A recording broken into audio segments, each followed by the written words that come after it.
Each and every Wednesday at SportsMemo.com, you will get a 33% discount on everything you fit into your cart using coupon code CART33 when checking out.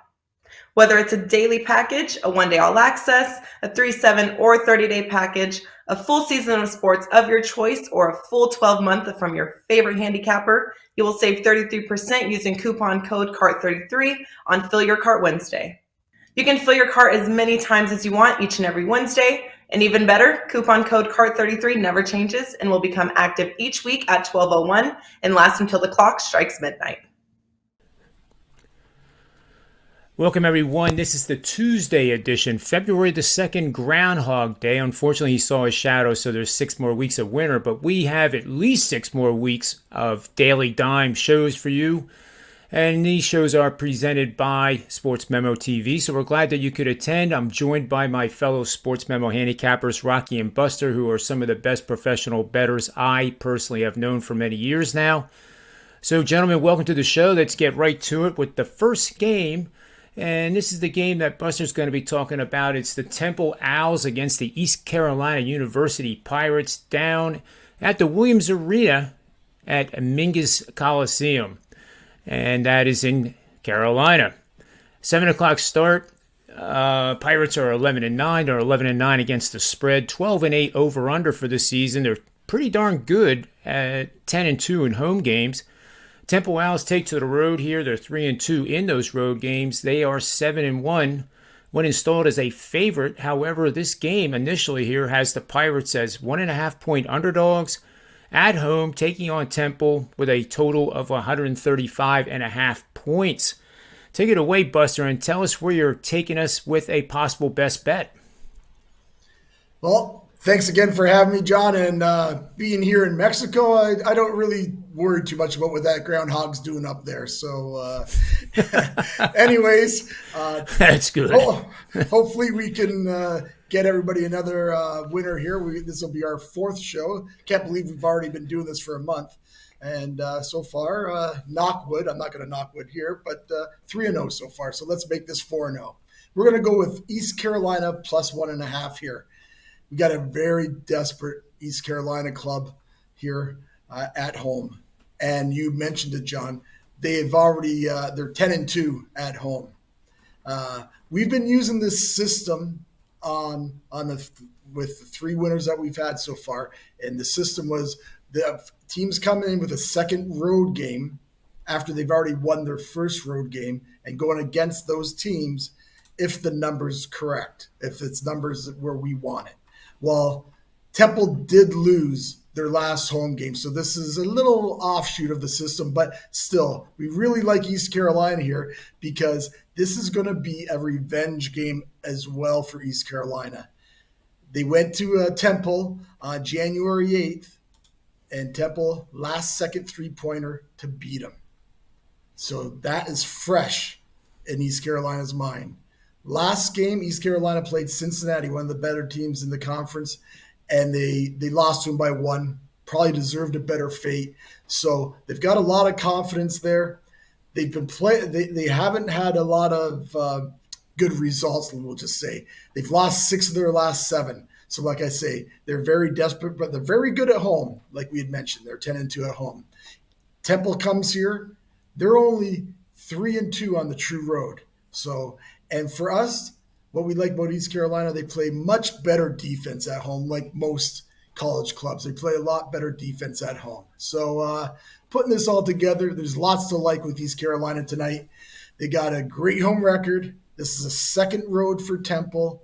And getting points with a small dog that we think that will win this game outright is always nice. And, of course, John, have to have a little stat for you. In the series between these two clubs, the home team in the last 10 games are 7-3 against the spread. We're going to go with East Carolina in this one, guys. I love the breakdown, Buster. Always a great job. And I did want to mention that you are 3-0 in the show.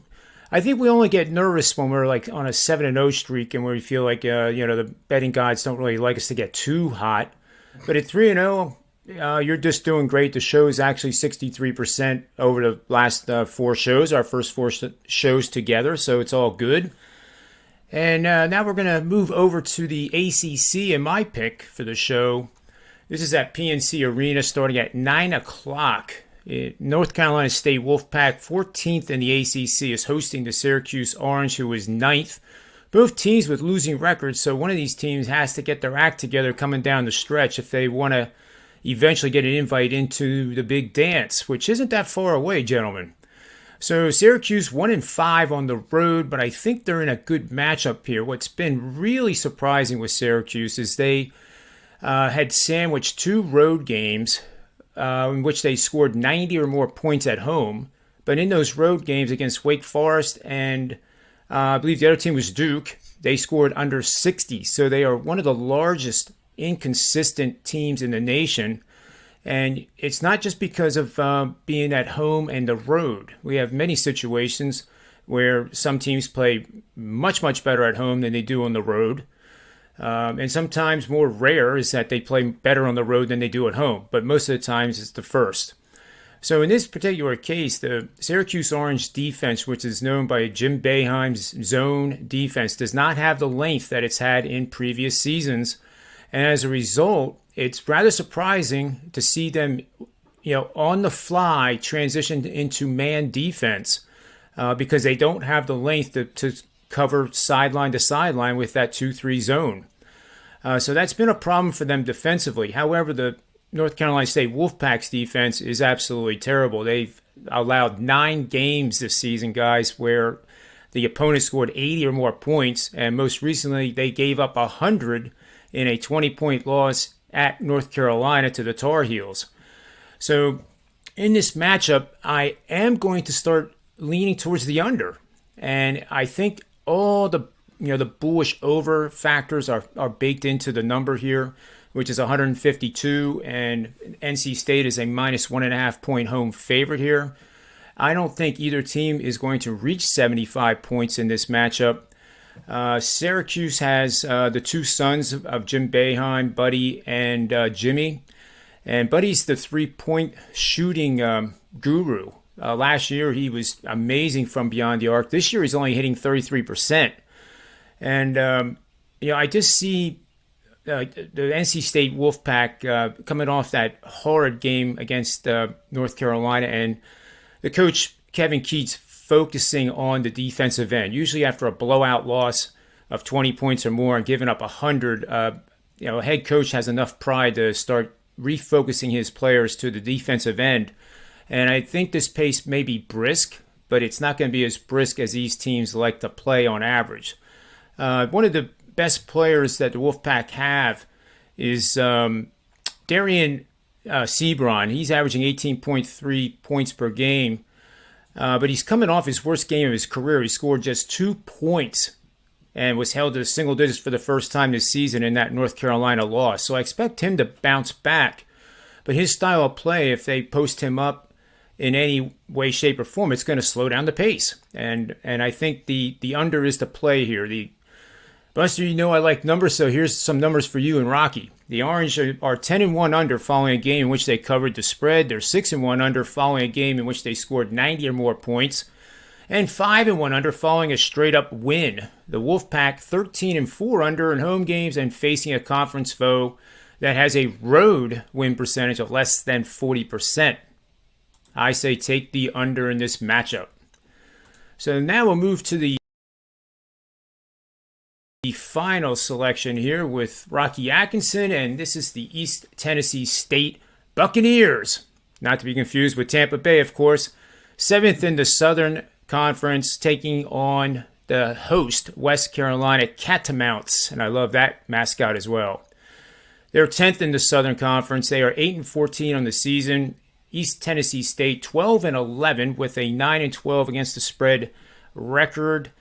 The line for this game is West Carolina is a 5-point home dog. East Tennessee State and West Carolina have a total of 146.5 points. Take it away, Rocky, and tell us where the best bet is in this matchup. Thank you, John. Good to be here again this week. Let's get a winner this week. I've struggled here on the show. I always tell it like it is, win or lose, and we'll get back on track here soon. East Tennessee State won the first meeting this year between these two teams by a score of 87-69. They were 9.5-point favorites. Jordan King led the way in scoring. He had 23 points. Ty Brewer added 14 points. He led the team in rebounds with 8 on the night. David Sloan added 12 points and had 10 assists for East Tennessee State in that one. This team's well balanced when it comes to scoring for the year. Ladarius Brewer leads the team in scoring, 13.8 points per game. Jordan King comes in with 13.6 points per game. David Sloan, 13.1 points per game. Ty Brewer, 10.2 points per game on the season. So they're very well balanced. So if one guy goes out with foul trouble, somebody else is going to pick up the slack there. East Tennessee State's lost 3 games in a row here coming into this one. They lost by 4 points against VMI, 4 points against NC Greensboro, 2 points against the Citadel. One stat here, East Tennessee State is 17-3 straight up the past 3 years when playing against a team with a losing record. So that goes to our advantage there. Let's look at Western Carolina a little bit. They've lost 5 in a row coming into this game. They're getting beat by an average of 77.2 points to 61.6 points per game. They're 2-7 in conference play this year, allowing 78.6 points per game. They lost their second leading scorer in Travion McRae. He left the team a few weeks ago. They just lost to Sanford 74-64 at home in their last game. East Tennessee State's better than Sanford, in my opinion. Western Carolina's 2-5 against the spread of the last 7 games after a double-digit straight-up loss at home. Western Carolina's 2-5 against the spread of the last 7 games when playing against a team with a winning record. And check out these records in this series here. East Tennessee State is 31-2 straight up, 18-8 against the spread the last 33 games overall in this series, including 14-1 straight up, 10-2 against the spread when playing at Western Carolina. And over the past 3 years, East Tennessee State 6-0 straight up, 5-1 against the spread overall versus Western Carolina, including 2-0 straight up and against the spread when playing at Western Carolina. And let's add that the road team here is 7-3 against the spread of the last 10 meetings in this series. So I'm going to play East Tennessee State minus the 5 points here on Wednesday. Boy, that's a great breakdown, Rocky. Buster and I think, are overwhelmed by that data supporting East Tennessee State in that matchup in your best bet for the show. And Buster is on the East Carolina Pirates plus the 1.5. Maybe you'll get even more later in the day. And I'm betting on the under in a contrarian play in the Syracuse, North Carolina State game. So that'll bring us to the end of our show, gentlemen. Thank you very much, as always, for your time and effort and your expertise. And for those watching, we thank you as well. Make sure you get over there and subscribe to SportsMemo TV if you haven't done so already. If you ring the bell, you get notified immediately of any show in any sport that we broadcast, whether it's live or pre-recorded like this show is. So on behalf of SportsMemo TV, remember 2 things. Bet with your head and not over it, and may all the wins be yours. Make sure to subscribe to SportsMemo TV, and you will get all of our latest videos on your YouTube homepage. If you do not want to miss the latest from our team of expert sports handicappers, just click the bell icon to get a real-time notification when we upload new sports betting tips and free sports picks.